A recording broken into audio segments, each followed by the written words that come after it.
Now let's talk about the presets themselves. This is an incredibly useful and handy template of all the materials, of all the presets that Marvelous Designer has. And this has been done by Jade Law. I've contacted the artist to make sure that everything is okay with me including this into the video tutorial, and I will include this image in the archive of the tutorial.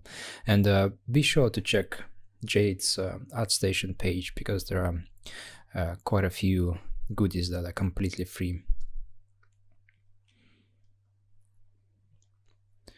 So the presets are the core of Marvelous Design, I would say. They define how the model will look, they define how the materials will behave and animate if we're using this for real-time simulation.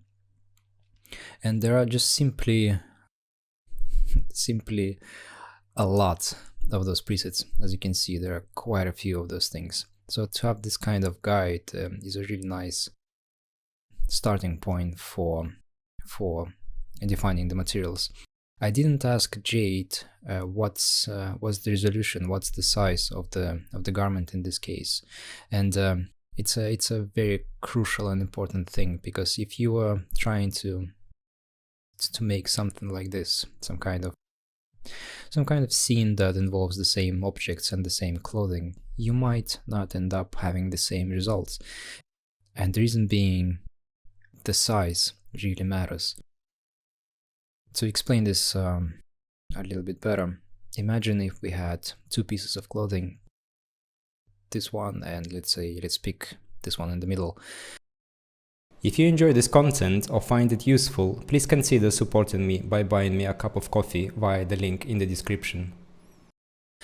The thing about the first one is that it's a big piece of clothing. There's a lot of threads involved in creation of this piece. The weave is defined by thousands and thousands, probably millions of wefts and warp threads.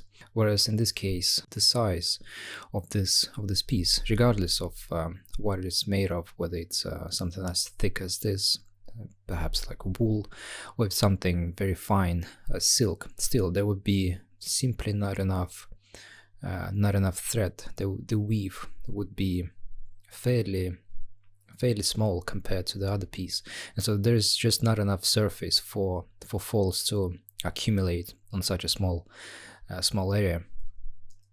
So that's why it's very important that we have the right scale inside of Marvelous Designer. But the other thing to mention is that to not regard this as the end result, the end goal, if we are applying presets.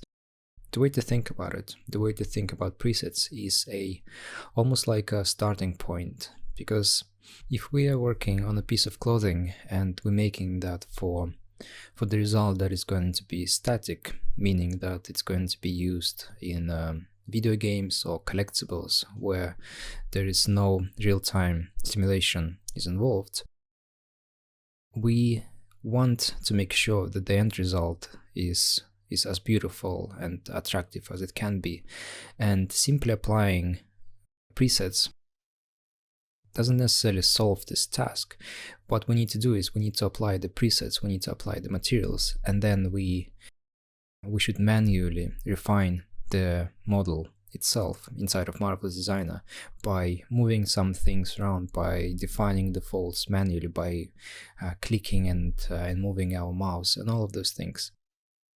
So I would say this is an amazing illustration for the sake of understanding just how well and how fine the material can bend and can fold, but not to use this image as something that will give you immediate results.